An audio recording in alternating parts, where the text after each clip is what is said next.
Hey, what's up, y'all? Y'all good? I hope so. Y'all, let's talk about Evil Lives here. Y'all know I love me a good documentary on it. So I watched season 15, episode 4, and it's titled "He Brought Flowers and a You Know What." So this is about Andrea and Ray. Okay, so let's get into it. So Andrea met Ray because they lived next door to each other. She saw him outside one day playing basketball, and her mom told her not to mess with that boy because there was something about him that she didn't like. But of course, she ignored her mama. You know how it is when you're young, you think you know everything. So one day she got dressed real cute when she went to the store, and she was hoping that she saw him, right? So she was walking to the store, and when she looked around, Ray was behind her. She was nervous about saying something to him. So in her head, she was like, he gonna have to say something to me because I ain't gonna say nothing to him. But they walked about 8 blocks and he didn't say anything. Like, he said nothing to her. He just followed her. Being young, she thought it was cute, but when she looked back on it, it gives her chills because back then she didn't know anything about stalking. Eventually, one day, Chad, he introduced himself to her and they started a relationship. It was cool in the beginning, but the phone calls would become excessive. He would constantly ask her what was she doing, when was she coming back. He'd start crying and saying that he was hurt and scared that she was going to leave him. She didn't tell her mom about their relationship, but she felt like her mom could tell that something was up. He started sending lots of flowers all of a sudden, like dozens of flowers at one time. And one day when her mom came back from the store, there were several dozens of flowers in front of the door with little notes on them like, I love you to infinity. But it was the note on the last flower that shook her up, and it said that death was near. She didn't understand why he would send a message like that, and that note stuck with her forever. Andrea said if she paid attention to all of the red flags, then things would have been different. And when her mama saw all of those flowers that day, she said, I told you to stay away from him. Are y'all, having meetings in the bedroom? Andrea said no, but it was a lie, and she lied all the way up until she got pregnant at 18. She was excited to tell Ray, and she hoped that Ray was going to feel the same way. But when Ray saw that pregnancy test, he started calling her out of her name, asking her how could she do something like that. He said it wasn't his. Then he told her that he lied about his age. He said that he was really 16 years old. She didn't clarify if that was true or not in the documentary, but after she told him she was pregnant, baby, he spazzed out and left. She said that she never would have thought that Ray would change like that, and she was hoping that he would come back and say that he was sorry. Andrea said all of the rejection that she felt as a child came flooding back. She didn't have anyone to talk to, anybody to cry to. Her mama didn't want no parts of the situation. She said she felt alone. She ended up having a boy, and baby, why she named him Ray Jr.? She said that it was a love child, so she didn't want her baby to have any other name. She wanted him to be named after his father. As soon as she had him, she said she felt like a woman, and she finally had someone who would love her for the rest of her life. At least that's how she felt. And one day, she took some pictures of the baby, put them in an envelope, and put them in Ray's mailbox, thinking the pictures would change him, like, oh, he's so handsome, let me man up and take care of my responsibility. And one day, when she went to check her mailbox, there was an envelope with her name on it. When she opened it, it had the 6 pictures of the baby that she gave to Ray. Only thing is, the pictures no longer had the baby head on it. After that, she stayed away from Ray. One day she got home, she said the house felt weird. The floor was mopped and waxed. Her bed was made. She said she never make her bed. She said there were flowers on her bed, and there was the scent of a man's cologne. She put the baby in the bassinet, followed the smell of the cologne, which led to the basement. She went down to the basement. She was looking around, and when she looked to the left, she saw Ray in all black with a ski mask on, and he had a butcher knife. She asked him if he was going to hurt her. She didn't know what to do, and she started to tell him how much she loved him and how he was the most important person in her life. For some reason, that softened him, and he eventually dropped the knife. And then she took off up them stairs, baby.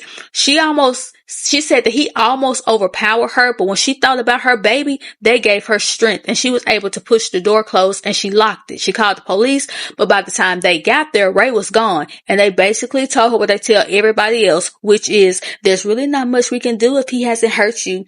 It was basically gonna be her word against his. So some time passed and she got a call from Ray. He was apologizing. He suggested that they move in together. He begged her to believe him because he wanted his family. And that for her was a weakness because that's all she ever wanted. So she went back to him. She went back to Ray. When she looks back at it, it was all a part of Ray's plan. They moved into an apartment together and she thought with all of them together, they would form a bond as a family. But Ray wasn't as close to the baby as he should have been, as how she felt he should have been. He didn't pick the baby up. He didn't really want anything to do with the baby. And with it all being so new, she thought it was just going to take Ray some time. But one day they were laying in the bed. Ray jumped out of the bed, grabbed the baby, and held him by his ankles out of the window. He kept saying, "You know I didn't want a baby." He said he was going to get rid of the baby. She jumped out of the bed, grabbed him by the legs, grabbed Ray by the legs, begging him to stop. Please don't drop the baby. He looked down at her. She told him that she loves him, and he brought the baby back in. He started hitting on stuff, hitting himself upside the head, saying how stupid he was. He said he was never going to do that again, that he was going to get help. She said she needed somebody in her life that she could talk to, somebody that can shake some sense into her and tell her, "Girl, Ray is hurting you. That ain't love." She said she needed to get away.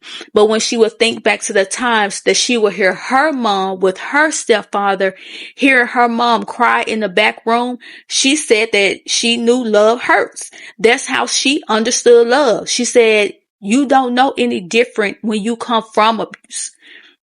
But she wanted to believe so badly that Ray would change, that the love of a family would fix him. So after the window incident, things did change a little. He started spending time with the baby, playing with him, washing the clothes, fixing the baby food. So she was starting to feel more hopeful, a little bit more comfortable. But one day she had to go pick up a few things from the store. She was hesitant, but Ray said everything was going to be good. But when she walked out of the house, she said she felt sick to the stomach, but she went to the store. When she got back home, she heard the baby crying. It was a painful cry. When she got in the room, she started asking Ray what was wrong with the baby. And when she looked at the baby crying and focused in on him, the baby's tongue had almost been burned out of his mouth and he had a huge knot on his head. She took the baby from Ray, and when she touched the baby's legs, the baby looked like he was going to pass out. She took off out the house, ran 2 blocks to the hospital. They examined him. There were police officers, social workers, doctors, everybody. They asked her what happened, and she didn't want to believe that Ray would do something like that, but that was the only person with the baby. So she had to tell them what he did. From burning the baby's tongue to twisting his legs in the opposite direction, the doctor told her that the baby was bleeding in the brain. She said that she is not a violent person, but she wanted to handle Ray that day.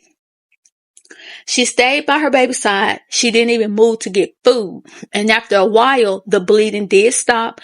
She said she finally decided to go home and shower. Like they would encourage her, you need to go home. You need to, get some rest. Get your shower, come back. The nurse said the baby will be fine. Ray was arrested for child abuse, but he was released on bond. She went back to the hospital, but a nurse came rushing towards her to tell her that the baby started bleeding again at the head. So Andrea asked her if anyone had been to the hospital, and they were like, yeah, the father. And she lost it. She wanted to know, how could y'all let him in here? And he was the one who did this to him. She felt let down by the hospital, but all she could do was pray for the best. And after several months, the baby healed. They left the hospital and moved back in with her mom. And one day, her mom said that she saw Ray on a motorcycle with this new woman, and the lady was pregnant. But Andrea didn't have any more love left for Ray. But being that Ray's new girlfriend was pregnant, she called to give her the heads up on Ray. She tried to warn her, but the new woman didn't want to hear it. She would always hang up on Andrea. Andrea knew Ray. She knew who he was. She just felt like something bad was going to happen. And all she wanted to do was warn her, try to protect her. But after trying several times and with the lady not being receptive, she knew she had to let it go. So a few months passed and Andrea was watching the news, and in one of the reports, it was about a man beating a baby to death. She said she knew it was Ray. She knew it without them even saying his name. Then a few minutes later, the phone rang and it was Ray. And he said to Andrea if she would have had another baby, she wouldn't have anything else to do with him. She said she didn't know what that meant, but she hung up that phone. Ray was charged with unaliving the baby, but once again, they let him out. And Andrea feared for her life because he hadn't finished what he wanted to do to her and their son. A couple of weeks later, Ray's new girlfriend was unalived. He brought flowers to her house, and when she went to put the flowers in a vase, he popped. He popped in the back of the head. And hearing about those flowers again made Andrea sick. It sent a chill through her body. And she said till this day, she does not like flowers.